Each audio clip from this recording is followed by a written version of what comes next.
Bonjour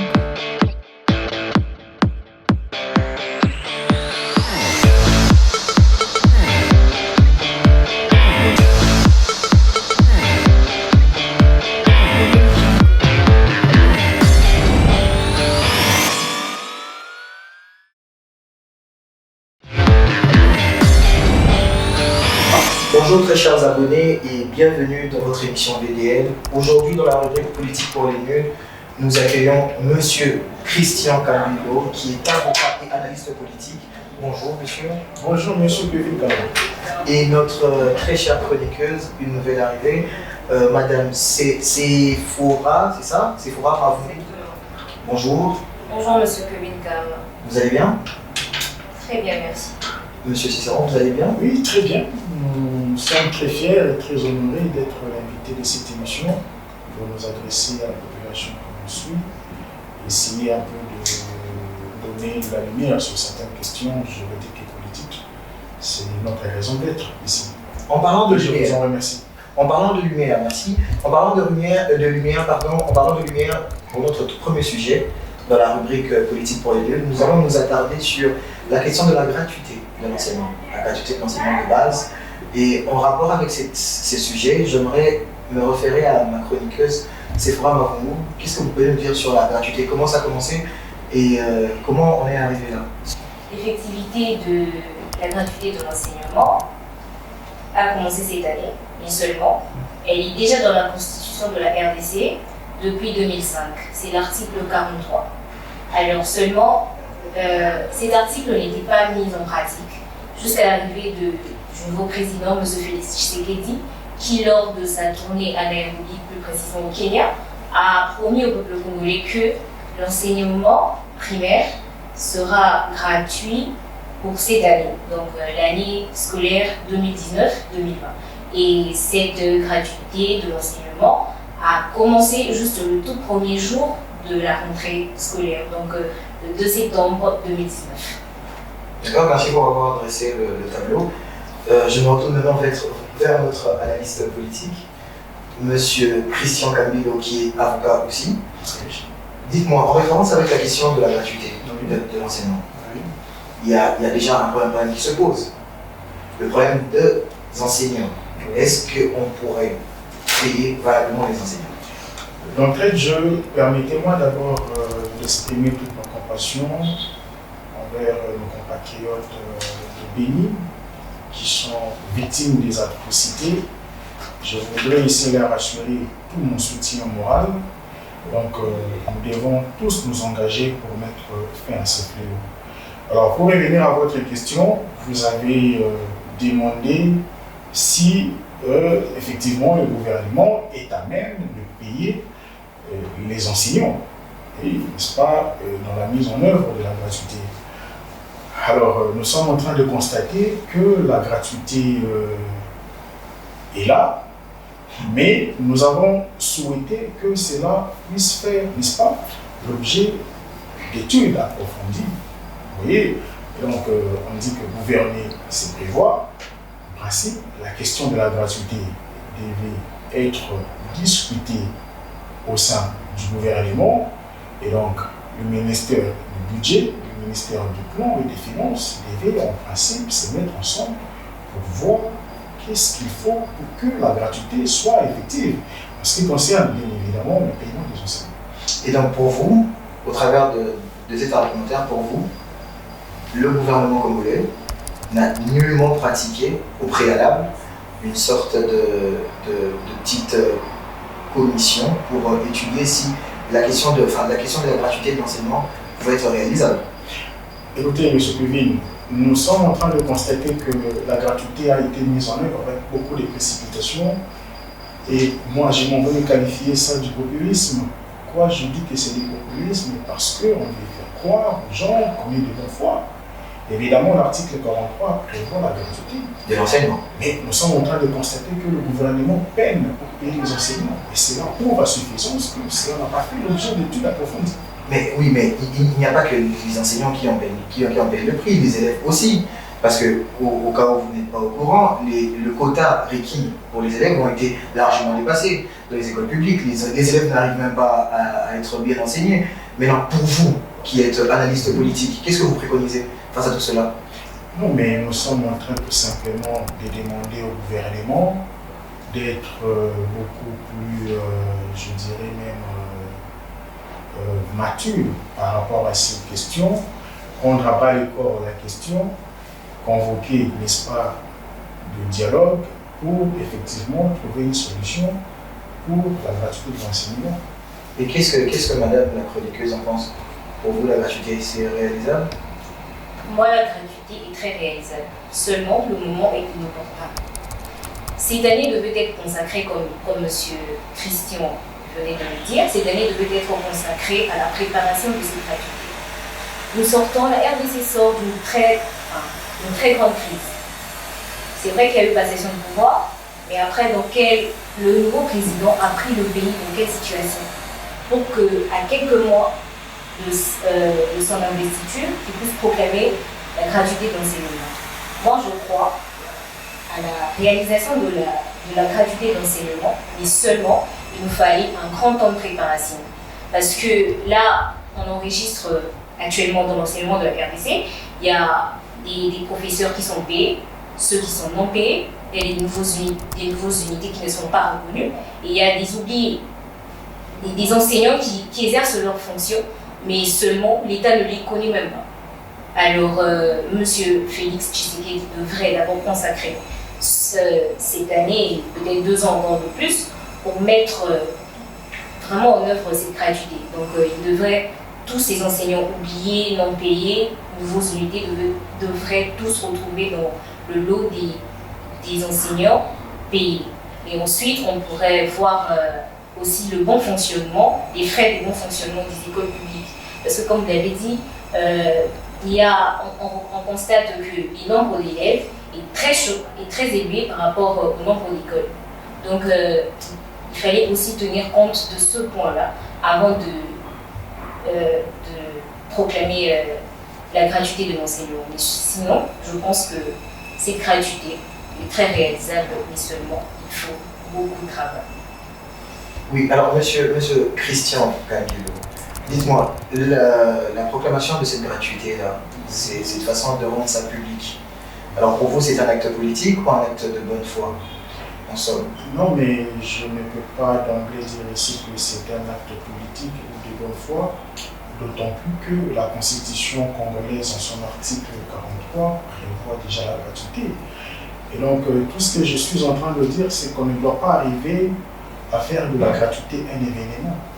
C'est une disposition qui a été prévue dans la Constitution, elle vient d'être mise en œuvre, et donc nous ne pouvons que accepter que cela soit effectif, parce que c'est en tout cas respecter aussi la Constitution. Mais est-ce que pour vous la gratuité est nécessairement égale à qualité? Bon, écoutez, M. Kevin, on ne peut pas ici venir avec la gratuité et détruire, n'est-ce pas, l'éducation, l'avenir de nos enfants, parce qu'on veut faire du bien. C'est pourquoi, d'entrée de jeu, j'avais dit qu'il fallait prendre à bras le corps cette question de la gratuité. Voyez-vous?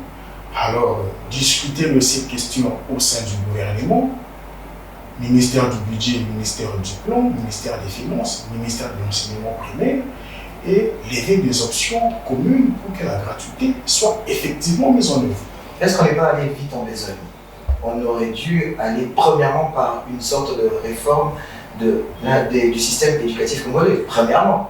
Parce que je pense que la gratuité, pour moi, parce que vous n'avez pas voulu vous prononcer là-dessus, mais je pense que vous partagez mon avis, bien évidemment, je pense que c'est un acte politique.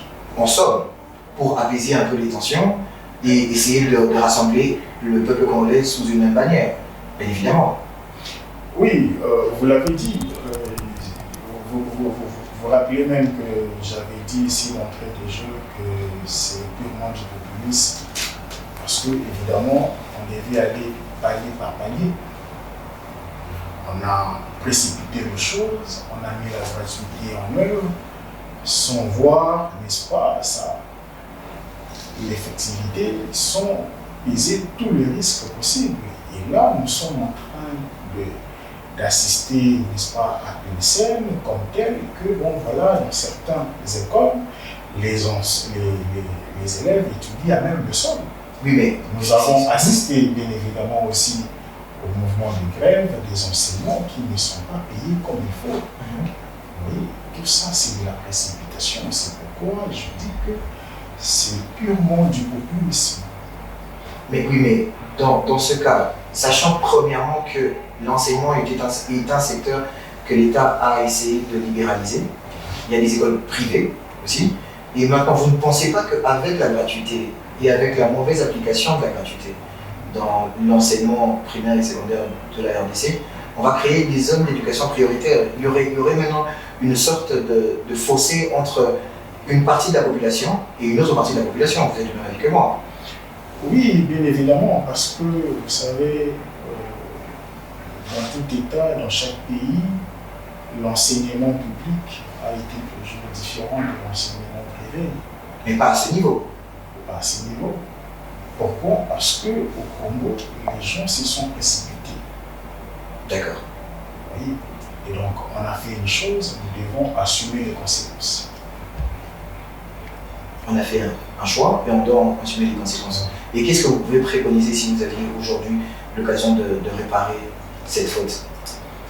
Non, mais vous savez, moi je pense que ce qu'il faudra faire pour sauver l'éducation de nos enfants, il faudra d'abord s'arrêter, stopper un peu la gratuité, étudier la question, l'approfondir, ensuite aller palier par palier.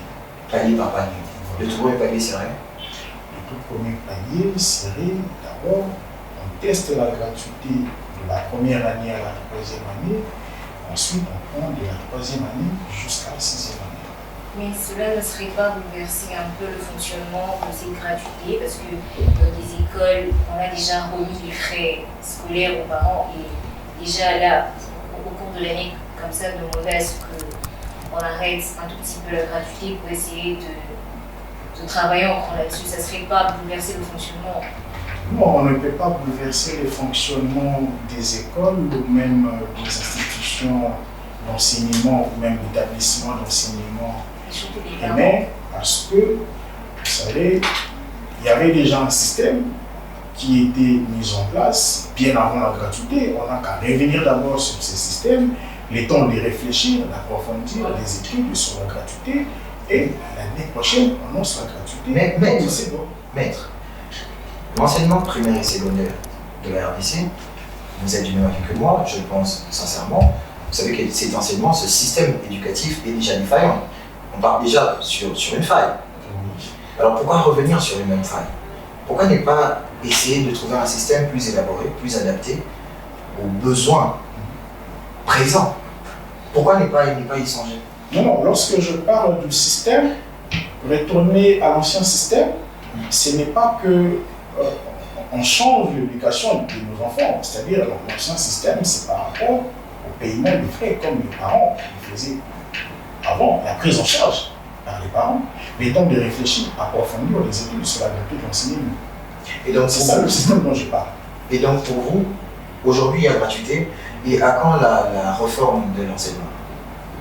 Bon, vous savez, il y a effectivement une question qui doit être aussi traitée avec beaucoup de délicatesse, parce que, vous savez, la question de l'éducation fait partie des priorités dans un État. Vous vous souviendrez même que pendant la campagne électorale, il y avait un candidat dont j'étais le nom, qui avait comme programme investir dans les citoyens pour développer la RDC. Et donc, la réforme dont vous préconisez, moi je pense que cela doit être inscrit dans le plan de sortie de crise.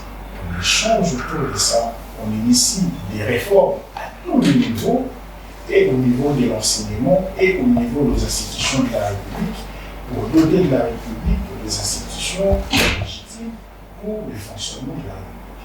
Oui, mais déjà, premièrement, le budget de l'État a été scindé et on a remarqué que l'enseignement a quand même eu une partie considérable. Comme vous venez de le dire, pendant les élections, il y a eu un candidat dont vous tairez le nom. Moi, je pense que après les élections, il y a eu un candidat qui a été élu et dont je tais le nom, bien évidemment, qui a au moins rallié la parole à l'acte.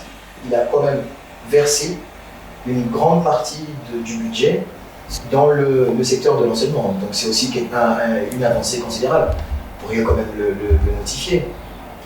Prenons l'exemple du lycée Bossanel, où il y a eu une grève enregistrée au début de l'année.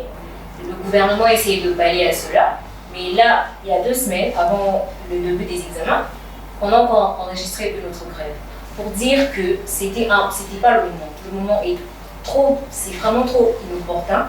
Alors, comme je l'ai dit, on devrait encore prendre un tout petit peu de temps pour essayer de bien stabiliser la situation, pour ensuite proclamer une gratuité de l'enseignement. Même les écoles les écoles que je cite, le collège Boboto, le lycée Motema Pico, qui depuis son existence n'a jamais grévé. Aujourd'hui, on constate des grèves au niveau du lycée Motema Pico et du collège Boboto. Pour dire que c'est vrai qu'on a proclamé cette gratuité, mais cela handicape beaucoup trop le pays, étant un domaine aussi très important du pays, l'éducation. D'accord. Maître, je me retourne vers vous. Oui. On est en train de parachever sur le premier sujet. Oui. Alors, 2 propositions sur ce point parce que apparemment, après avoir entendu vos 2 exposés, j'ai comme l'impression que la gratuité, pour nous, la gratuité pour le Congolais, est plus comme une peine qu'une bénédiction, en somme. Alors, pour vous, analyste politique et avocat, vous qui êtes au contact de la population, dites-nous de 2 manières possibles comment peut-on résoudre et harmoniser avec la gratuité. Il n'y a qu'une seule manière pour résoudre ce problème qui se pose dans la mise en œuvre de la gratuité. D'abord, je le dis ici et je le répète, il faudra d'abord stopper cette gratuité, retourner à l'ancien système où les parents prenaient en charge, n'est-ce pas, le frais. Ensuite, convoquer une table ronde sérieuse avec toutes les parties prenantes pour discuter de manière approfondie sur la question de la gratuité. Voilà ce que je peux proposer aux autres. C'est ce que vous préconisez. Et vous, madame, qui semblez être préfet des écoles? C'est ce que je ne suis pas. Permettez-moi de revenir sur un tout petit point.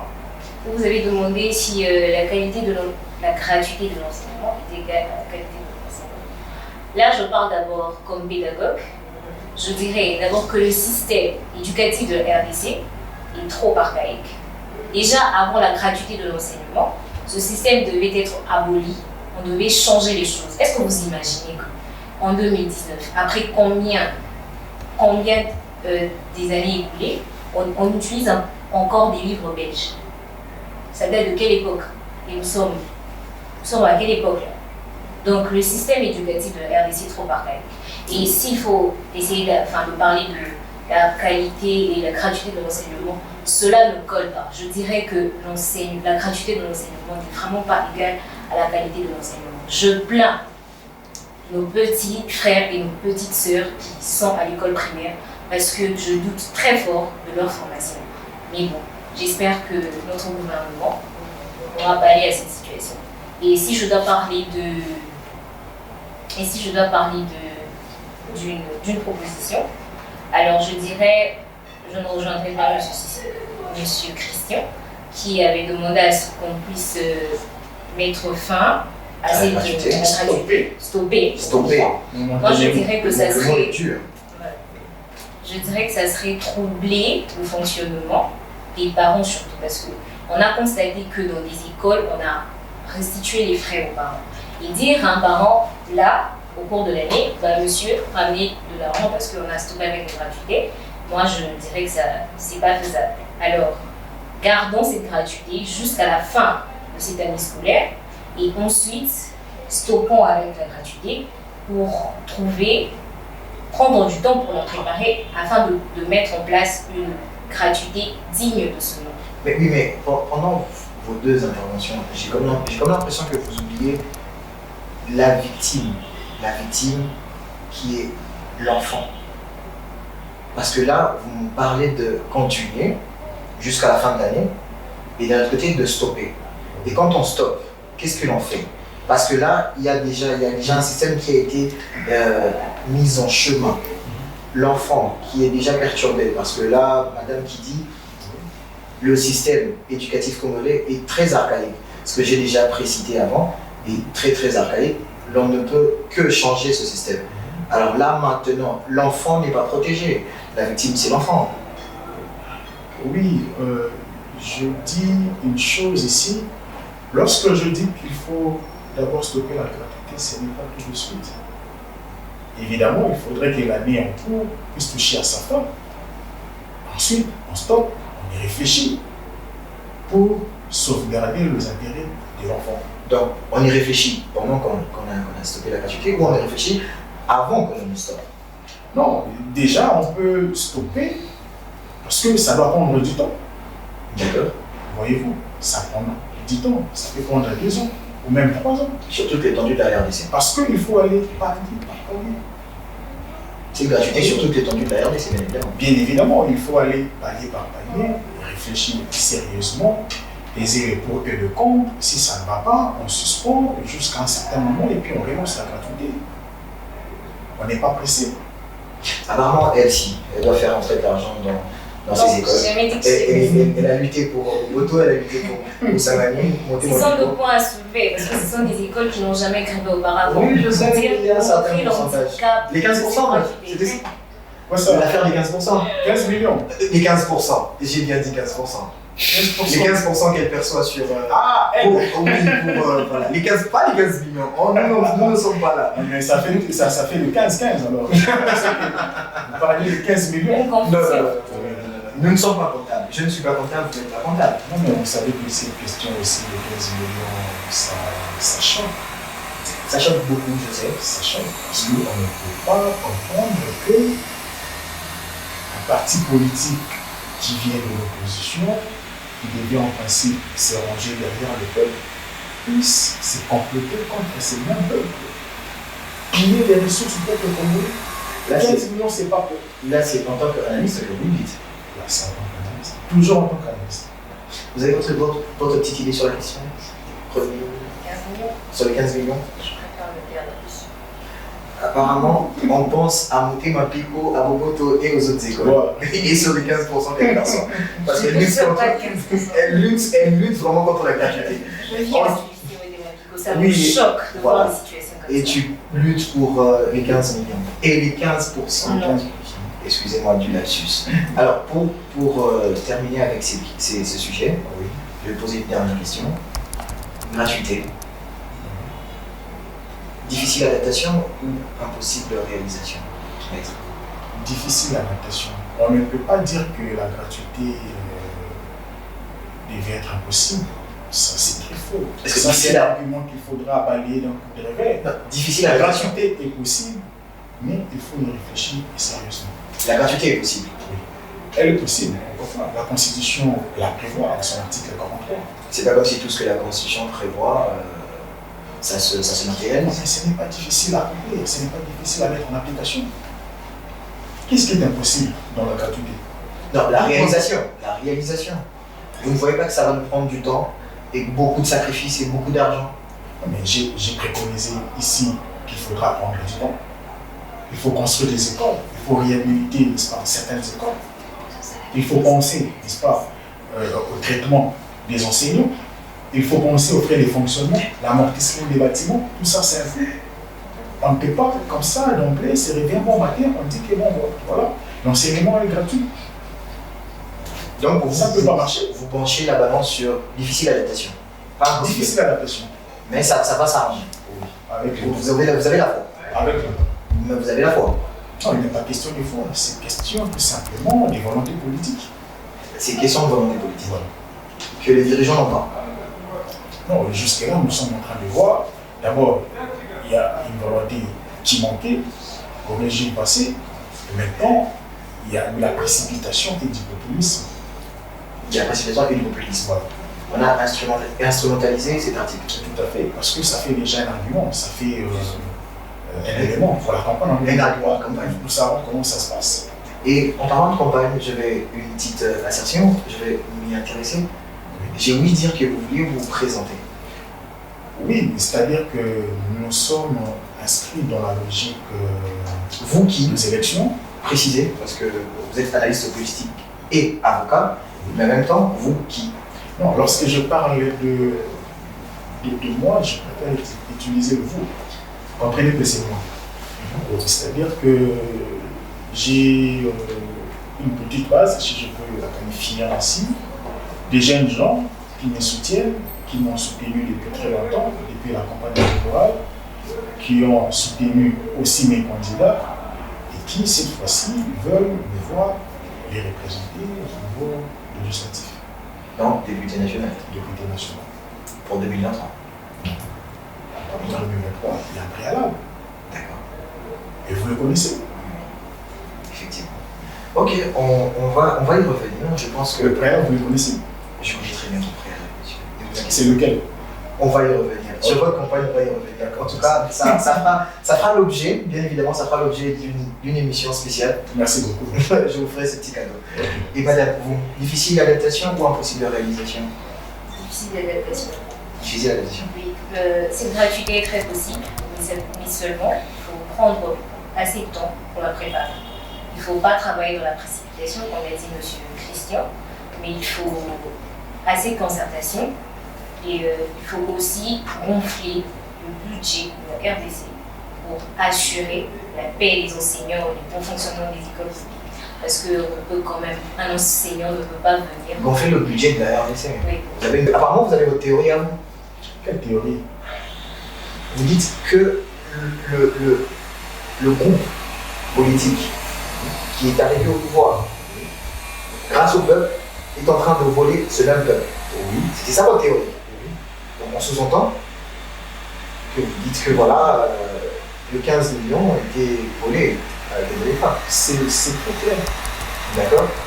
Qu'est-ce que vous voulez? C'est très clair. Comment vous appuyez ces théories? Non, mais vous savez, lorsqu'on parle des intérêts de la République, il faut être sérieux. 15 millions peut paraître petit en parlant, mais lorsqu'il faut compter, ça fait des jours et des jours sans machine. Non mais le président dit que c'est une rétrocommission. C'est que la rétrocommission. La rétrocommission, c'est tout simplement la concussion qui est incriminée par le code pénal. C'est de la concussion. Mais est-ce que c'est explicitement détaillé? Quoi ça?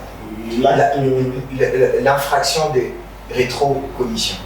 Non, mais l'acte est incriminé. Je vous dis que l'acte est incriminé par le code pénal. On aura le temps d'échanger en leur large par rapport à ça. Mais déjà, je vous rassure qu'il s'agit ici d'une concussion. C'est un fait punissable par le code pénal congolais.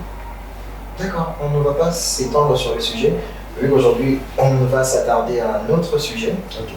Un sujet où je vous demande de vous préparer déjà en conséquence. Oui. Si vous nous suivez, je vous demanderai aussi de vous préparer en conséquence, parce que c'est un sujet qui a fait couler beaucoup d'encre, vraiment beaucoup d'encre, et je vous vois déjà sourire, et je suis heureux, et j'ai la voix sourire, je suis très heureux.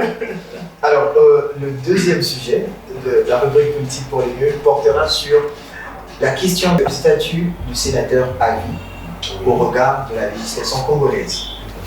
Cette histoire de statut de sénateur à vie, ça a commencé comment et pourquoi ça suscite autant de poids dans la scène politique congolaise?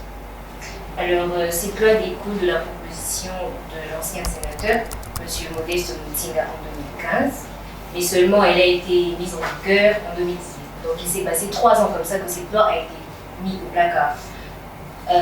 Après le prolongement du mandat de l'ancien chef de l'État, M. Joseph Kabila, de 2 ans. Pardon, maître? Le glissement. Le glissement.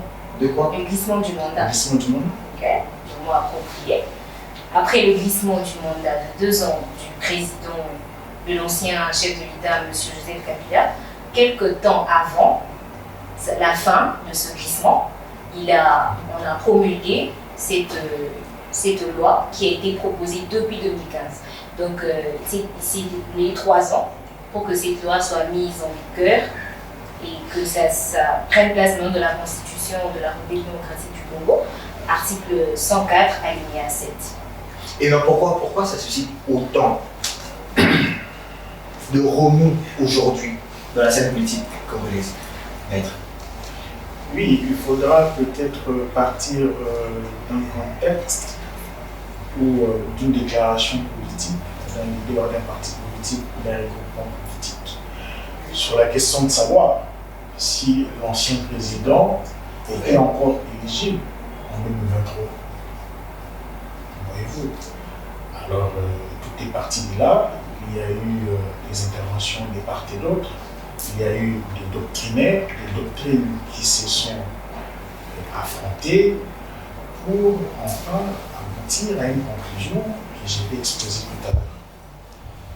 Et donc ça a commencé avec un discours politique. Un discours politique. Sur le fait, oui ou non, si l'ancien président de la République, en l'occurrence M. Joseph Kabila, pouvait être éligible pour les prochaines élections. Est-ce que c'est faisable avec la même statut? Je pense qu'il n'y a aucune contrainte légale ou constitutionnelle qui empêcherait à M. Kabila de se présenter en 2023. Pourquoi je dis ça? Parce que j'ai appris sur la Constitution qui est notre boussole, dans son article 72. Permettez-moi de lire l'article 72 de la Constitution. L'article 72. Nul ne peut être candidat à l'élection du président de la République s'il n'y a plus les conditions ci-après. 1. Posséder la nationalité congolaise d'origine. 2. Être âgé de 30 ans ou moins. 3. Jouir de la plénitude de ses droits civils et politiques. Et 4. Ne pas se trouver dans un des cas d'exclusion prévu par la loi électorale. Nulle part dans cette disposition, on indique qu'un ancien président ne pouvait plus être éligible au vote présidentiel. Mais vous ne vous rendez pas compte que, comme venait de le dire notre chroniqueuse Sephora Makongo, cette loi, enfin ce statut sur le sénateur à vie a pris effectif sur la loi portant les anciens. Statut d'ancien président élu. Effectivement. Alors sur cette loi, on se rend compte que le titre de sénateur à vie, c'est un titre viager, donc il ne pourrait s'en détacher. Oui. Au regard de la loi, il ne pourrait s'en détacher. Oui. Je voudrais répondre de manière directe et méthodique. Vous savez, on essaie un peu de vous embrouiller avec le terme viager. C'est mythique par rapport à vous. Mais viager veut tout simplement dire à vie. Effectivement. C'est un droit à vie. Voilà. Quand on dit un droit viager, c'est un droit à vie. Par rapport à la vie, par rapport à une certaine durée. Alors, maintenant, la question qui se pose ici est celle de savoir si un sénateur à vie peut être éligible au vote présidentiel. Est-ce que d'abord un sénateur peut être éligible? La réponse, elle est oui. D'accord. Pourquoi je dis ça? Pourquoi? Parce que l'article 6 de cette loi-là, évoqué par vous, qui dit que le statut de sénateur à vie est incompatible avec un certain nombre, n'est-ce pas, de critères énumérés, je crois, à l'article 108 de la Constitution. Mais quand est-ce que l'incompatibilité commence à courir? C'est lorsque on est élu président de la République. Mais le simple fait d'être candidat n'est pas incompatible avec le statut de sénateur à vie. Vous comprenez cela? C'est un tout petit peu ce qu'on a assisté avec l'élection des ministres, l'élection des députés ministres. Il y a eu certains ministres qui étaient encore en fonction et ils ont postulé comme députés nationaux ou provinciaux. Ils ont été élus. Et c'est en ce moment-là qu'on leur a demandé d'opérer un choix entre les mandats électifs, c'est-à-dire les mandats des députés nationaux ou provinciaux, et la fonction ministérielle. Mais le seul fait d'être candidat n'est pas incompatible. Et même lorsqu'on passe président de la République, mais on a le droit de renoncer à ses droits. À ses droits viagers de sénateur à vie. Mais pourquoi pas? Il n'existait pas de par la Constitution. Mais non, pourquoi la Constitution établit-elle le fait que si une personne occupe légalement le poste de président de la République, a droit directement, en fait de cause directement, à ce poste-là de sénateur à vie? Pourquoi la Constitution a dit cela? Si c'était pour ne pas empêcher en fait que les mêmes personnes puissent revenir aux affaires. Vous savez, cette question implique aussi la lecture de l'article 70 de la Constitution, qui délimite le nombre du mandat du président de la République À 2 mandats. Un mandat renouvelable une seule fois. Vous comprenez? Alors pourquoi on délimite les mandats à 2? C'est ça la question qu'il faut se poser. Charles Montesquieu a dit ceci: tout homme qui a du pouvoir est porté à en abuser. Et pour qu'on ne puisse abuser du pouvoir, il faut que par la disposition des choses, le pouvoir arrête le pouvoir. C'est dans ces contextes-là qu'on a délimité le nombre de mandats à 2. Parce qu'on suppose qu'après 10 ans, le pouvoir peut corrompre. La tendance serait de pencher vers la dictature. C'est pourquoi on a limité le nombre de mandats à 2. C'est ce qui se passe. Mais un président qui a déjà fait 2 mandats et qui a eu interruption des mandats peut encore revenir. Effectivement. L'article 70 de la Constitution parle du président de la République élu, alors que l'article 104 parle d'anciens présidents de la République.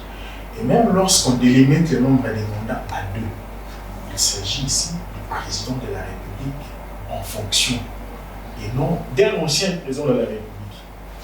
Voyez-vous, parce que la tendance est de dire que non, bon voilà, comme il est sénateur à vie, il ne peut plus postuler. Si en tant que candidat, il y a incompatibilité, et qu'en tant que président, il y a incompatibilité, il a le droit de renoncer à ses droits, à ses statuts. Parce que par la loi, il n'existe pas d'avantage qui confère, il n'existe pas d'avantage qui ôterait à son bénéficiaire le droit d'y renoncer. Il n'est pas condamné à rester sénateur à vie. Il peut décider d'arrêter avec la politique, d'aller vivre ailleurs. Vous comprenez? Donc, pour moi, le statut de sénateur à vie n'est pas un obstacle pour un ancien président d'être encore éligible. Donc, on sous-entend que vous êtes d'accord pour qu'il revienne dans les affaires. Je ne suis pas en train de réfléchir en termes individuels. Je suis en train de réfléchir par rapport à la loi, par rapport à la Constitution. Mais vous ne verrez pas d'un mauvais œil qui revienne dans la Non, pas du tout. D'ailleurs, si vous voulez, j'ai mis à défi tout juriste, tout constitutionnaliste, ou même doctrinaire, pour me contredire par rapport à ce que je dis. D'accord. Déjà, le doctrinaire est juste à vos côtés. Ah. Elle vous regarde comme si elle voulait vous dévorer. Apparemment, vas-y. Je reviens pour répondre à ta question, pourquoi cette loi a été votée, c'est l'article 104 alinéa 7. Selon M. Modeste Mutinga, qui a donné directement son objectif en donnant cette proposition, il a dit que pour lui, on devait voter cette loi pour éviter la tentation aux présidents, aux anciens présidents élus de revenir à la fin de leur mandat. C'était sur base de ça que ce monsieur a proposé cette loi. Donc, comme la Constitution prévoit 2 mandats pour tout président, alors je suppose que quand ce monsieur parle d'éviter une tentation, il sait bien que la Constitution a déjà prévu 2 mandats. Donc pour lui, après ces 2 mandats, un président ne peut plus être candidat. Alors je reviens à M. Christian. Oui. Quand vous dites que voilà, le fait de se présenter comme candidat n'est pas le problème. Oui. Supposons qu'il se présente comme candidat. Et il a été élu par le peuple. En ce moment, il devient président. Il porte 2 titres à la fois, président de la République et sénateur à vie. Me basons sur l'article 96 qui interdit à tout chef de l'État en action de porter 2 titres. Cela ne serait pas un problème déjà en rapport avec la Constitution. Et quand vous dites vous appelez tous juristes et tout ça. Oui, Bien que je ne suis pas juriste. Mais je demande, j'ai juste un éclaircissement là-dessus. Vous avez dit qu'il n'était pas écrit que ce titre n'était pas revocable, c'est ça? C'est ce que vous avez dit. Donc il peut devenir président et dire que bah voilà, moi je décide que je serai plus sénateur. Donc c'est possible. J'ai dit tout simplement ceci. Vous voyez la constitution que j'ai tirée entre mes mains, elle est essentiellement composée de deux parties. Parce que lorsque vous lisez l'histoire du droit constitutionnel, vous constaterez qu'il est né de la confrontation entre la réclamation de la liberté et l'exercice du pouvoir. Raison pour laquelle vous trouverez ici deux parties. Il y a une partie qui est consacrée aux droits de l'homme et libertés fondamentales et une autre partie qui est consacrée au pouvoir, à l'exercice du pouvoir. Alors, il n'existait pas en droit, d'accord, des avantages qui ôteraient à son bénéficiaire les droits d'y renoncer. Lorsque la loi vous confère un certain nombre d'avantages, on vous dit que non, comme ça, vous restez comme ça, vous n'avez pas le droit d'y renoncer. Ça, ce n'est plus la liberté. Il a le droit de renoncer s'il veut être président. Donc, si je comprends bien, et s'il faut éclaircir nos abonnés, donc vous dites qu'il a le droit, le statut de sénateur à vie, on a le droit d'arrêter avec ce titre. De renoncer à ce titre. Donc, ce n'est pas un obstacle. Ce n'est pas un obstacle. Il peut être président. Il peut être président. S'il se présente. Oui. Mais a-t-il la volonté de se présenter? chose, A-t-il la volonté de se présenter? Je suis en train de réfléchir par rapport à la Constitution et non par rapport aux individus. Donc non, comme ça, une question à brûle pour point. Est-ce qu'il a la volonté de se présenter? Parce que, comme on dit souvent, comme on l'a dit ici, le tumulte créé par la question provient d'un discours politique, émanant d'un groupe, d'un parti politique, d'où notre seul ancien président vivant provient. C'est bien de ça la question. Donc on sous-entend qu'il a une certaine volonté de se représenter dans les affaires publiques. Je ne peux pas savoir. Du moment où je ne suis pas membre de cette famille politique-là, je ne peux pas savoir. C'est une question qui a été posée, le monsieur a répondu. Si vous voulez, vous cherchez, n'est-ce pas, un porte-parole de cette plateforme politique qui va vous répondre par rapport à ces questions. Et moi, je ne suis pas habilité à répondre à ces questions. Merci, maître. Je ne peux pas savoir. Merci, maître. Je pense que pour la prochaine rubrique, on va être plus explicite. Et je crois aussi pour le prochain tournage de la rubrique politique pour les murs, je prendrai un porte-parole de ce camp-là, que l'on ne peut citer ici, bien évidemment. Alors, nous passons directement à la rubrique petite leçon de droit, avec un seul sujet qui fait couler beaucoup d'encre, l'arrestation arbitraire. Alors, en toile de fond déjà, qu'est-ce que c'est l'arrestation arbitraire? L'arrestation arbitraire est définie par la doctrine comme le fait d'enlever, de faire enlever, d'arrêter, de faire arrêter arbitrairement, de détenir ou de faire détenir quelqu'un en utilisant des ruses, des menaces ou des violences. C'est ce que l'on appelle l'arrestation arbitraire ou la détention illégale. Avez-vous déjà été victime d'une arrestation arbitraire? Non, pas encore. Madame, la chroniqueuse, c'est sûr. C'est sûr. D'une arrestation arbitraire, je vais dire. Pas encore.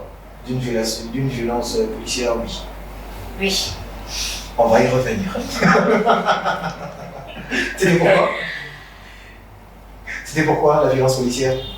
Lorsqu'on est allé déposer le recours avec le président, enfin, avec M. Martin Fayoulou. On n'avait dit pas les noms. Monsieur M. Je ne comprends même pas que c'est Non, mais pourquoi ne pas citer monsieur le président Martin Fayoulou? C'est un compatriote. Le président du parti. Et ciblé. Le président élu de la République. Non, je ne préfère pas m'engager pour ça. Elle a déjà assez été frappée, je crois.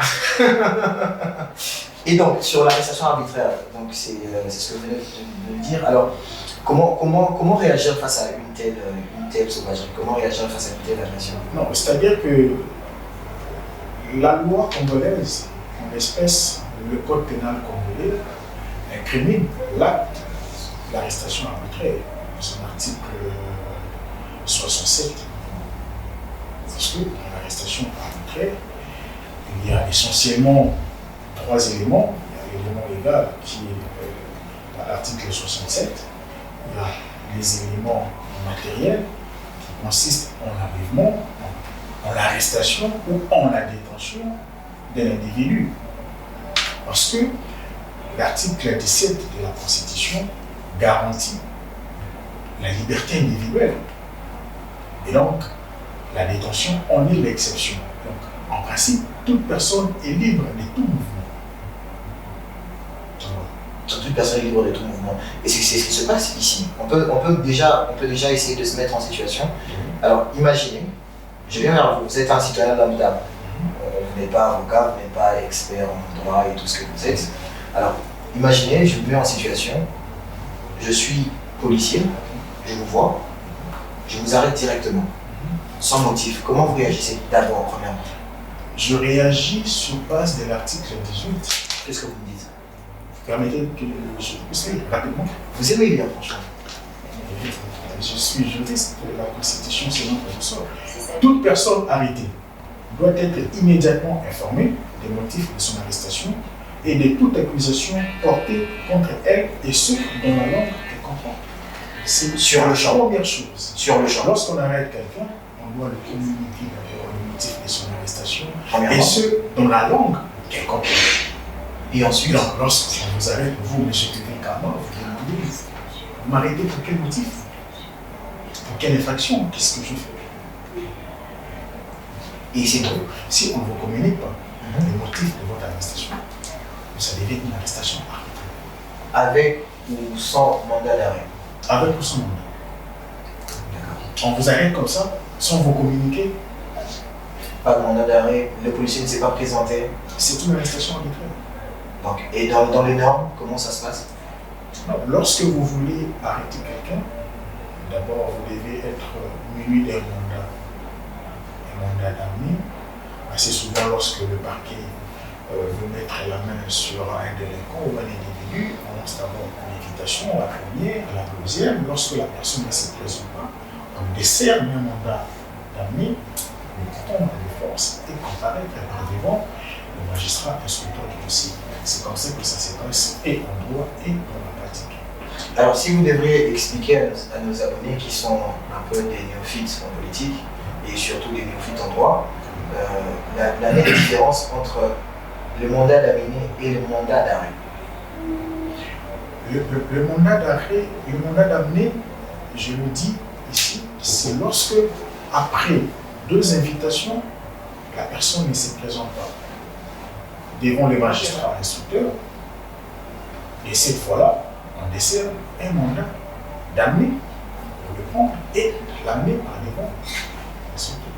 Et le mandat d'arrêt? Le mandat d'arrêt, c'est lorsqu'on vient prendre quelqu'un par force. Par force. Imaginez que vous êtes là, vous avez commis certaines exactions, certains faits illicites, vous êtes recherchés partout, et qu'on doit mettre la main sur vous.